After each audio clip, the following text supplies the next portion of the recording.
Hi, we are Group 1, and today we are going to be presenting our business ideas. I am Cheyenne Bigler. I'm Ryan Bott. We're going to be presenting for this presentation, and then the other students will be presenting in the next presentations.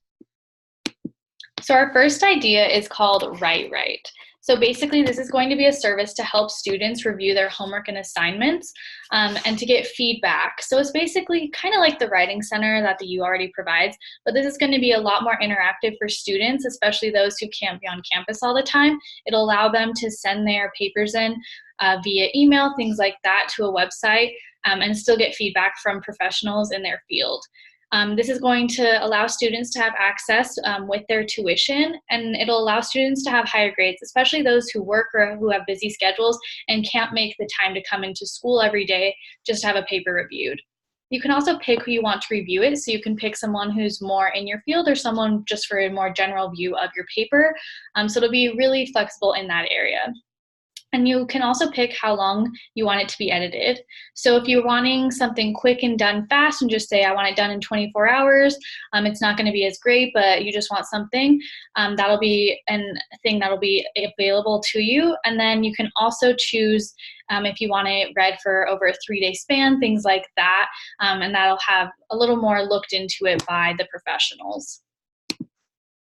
Our next idea is called Blind Box. And so this idea was sparked by the recent case of the University of Utah student, Mackenzie Lewick.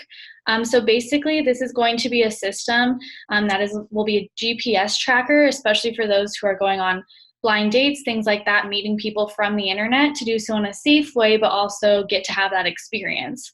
And so this will be something on your phone that won't be able to be turned off.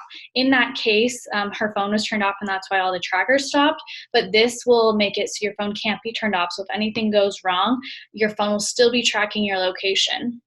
It'll also allow it to be connected to a smartwatch or a fob, something like that, that you can have on you. So if someone does try to steal your phone and goes away with it or leaves your phone somewhere and tries to separate the two of you, it'll send an alert that you have to send a passcode in. And if you don't enter the passcode, it will alert authorities. So this is going to be really beneficial to people and allow them to go on dates in a really safe manner.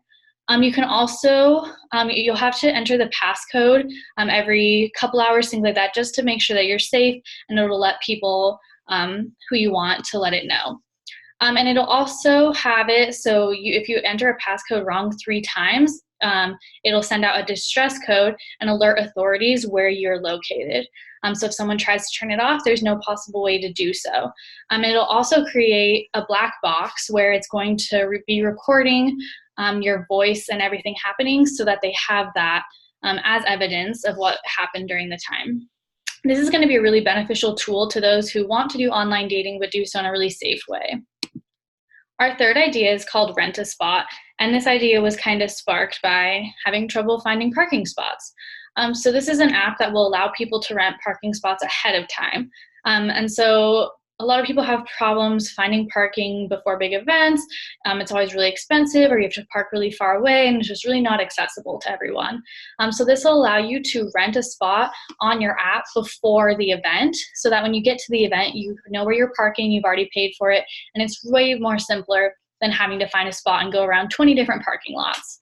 Users can market their own parking spots, which is going to be really nice. So let's say you live close to a venue and you have an extra parking spot in your driveway. You can rent it out to someone and they can come park in your driveway and pay for it. So it'll be really beneficial to both the users and the consumers.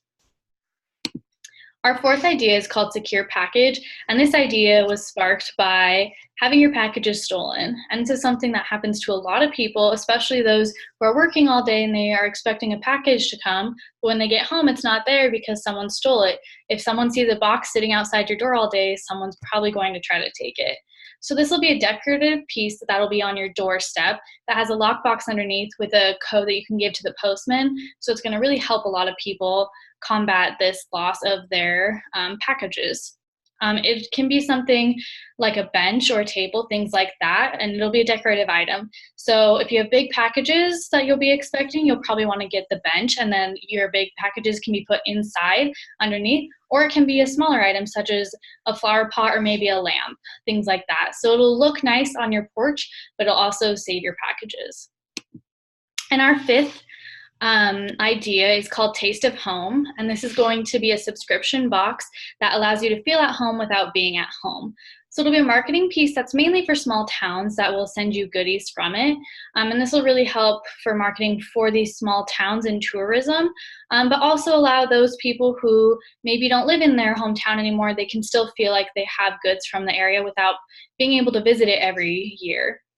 So you'll subscribe to the box and it'll have goods delivered every 3 months. It'll have things such as jams, honeys, t-shirts, hats, things like that, and just little random things to remind you of the town that you lived in.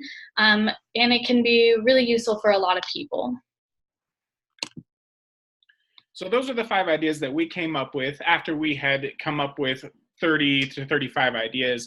And some of the things that we learned while doing this was that it was way more beneficial to come to the table with ideas already formed than to try and have a brainstorming session. With these ideas already formed, it was a lot easier to go in and tweak ideas and say, well, what if we did this? Or what if we did that? That's a better idea. And so everyone came to the meeting and they brought their ideas. And these are the discarded items that we had. So each person brought in 5 or 6 ideas that we would talk about. They would tell us a little bit about it. And then right then, each person would go in and vote for 2 items that they liked. And that was a way to quickly go in and identify what was beneficial to a lot of people and what appealed to a lot of people, and to also quickly get rid of the ideas that were just not so well formed or didn't feel like it fit really well with our group, or with in general just didn't fit really well. So that was really beneficial to us as a group. We were able to get this done rather quickly. We were able to get rid of the ideas we didn't like and then really focus on the ideas that were important to us. And so these are some of the ideas that we had. Saad was talking about these. He started out with the driving for women. And what was cool about this is that everyone came in with something that was important to them. And like you had said in the assignment, find something that is a trigger for you. Find something that is meaningful to you. And each person did this. They said, these are things that are important to us. Saad had a lot to do with the women driving in Saudi Arabia. We also had, if you went down a little further, Joseph super loves dogs. And so a lot of his ideas were talking about cleaning up for dog poop, or making sure that his dogs are comfortable in his home. And so there's these ideas that really meant a lot to people. And that was one thing that we learned, is that if it's not important to you, it's not gonna be important to a lot of people. And so this is what we did. We started out with 30, 35 ideas and then whittled them down to these 5 that Cheyenne presented on.